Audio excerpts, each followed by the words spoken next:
Vinos, embutidos y quesos son los intereses de las 3 empresas mexicanas que participan en una misión comercial inversa organizada por la Confederación Empresarial de Ourense.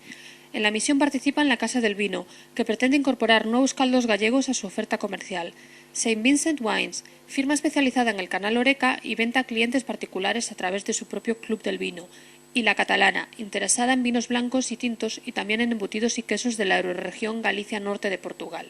Un mercado importantísimo para las exportaciones gallegas como es México y además para un sector absolutamente estratégico para Ourense y para Galicia como es el vitivinícola.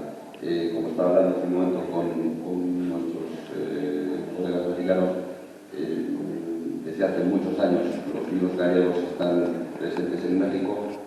De hecho, España es el principal proveedor de vino de México. El año pasado nuestro país le suministró vinos por valor de casi 80 millones de dólares, lo que representa una cuota de mercado del 29,5%.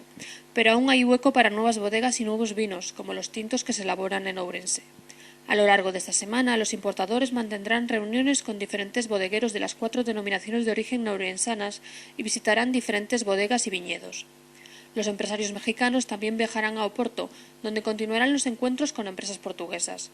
Esta misión se enmarca en el proyecto europeo ECICI Plus, del que son socios la CEO, la Confederación de Empresarios de Pontevedra, el IGAPE, INEO y 2 asociaciones empresariales lusas.